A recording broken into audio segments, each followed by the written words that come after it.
Hello mga kamasang. So eto na yung ano natin. Ito yung main gate mismo. Ayun o, ginagawa na yung guardhouse. Ito yung pinaka guardhouse. So dito lang pass tayo, pwede sa labas lang mismo ng guardhouse ng gate. So eto yung pinaka ano nilang gate gagawin. Po? Mga another 1 week, landscape na yan. Oo, yun nga. Yan, kasi bawal talaga dun pumunta sa loob mismo ng unit. So, ipagpaumanhin. Ito pa lang talaga yung pwede natin mapuntahan. Yan, ito na yung main gate natin. Tapos, ito na siya. So, ito gawang-gawa na siya. Bali, siguro kapag yung mga batch 1 na may actual turnover na ng susi, sila pwede na silang pumunta dito sa unit nila.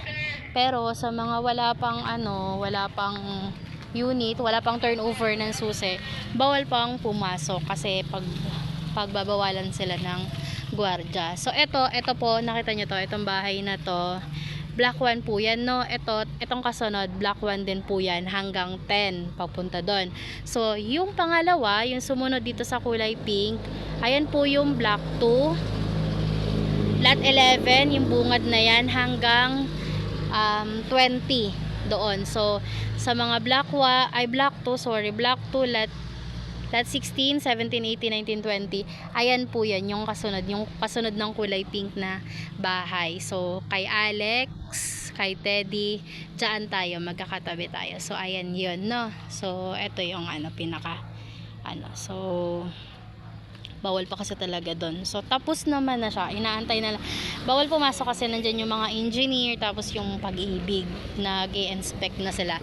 Kasi nga, may mga for turnover na yung batch 1. Sa batch 2, antay-antay na lang tayo ng seminar natin para sa susi. No? So, ayan, alam nyo na. So, hindi na ako magtatagal kasi baka makita ako.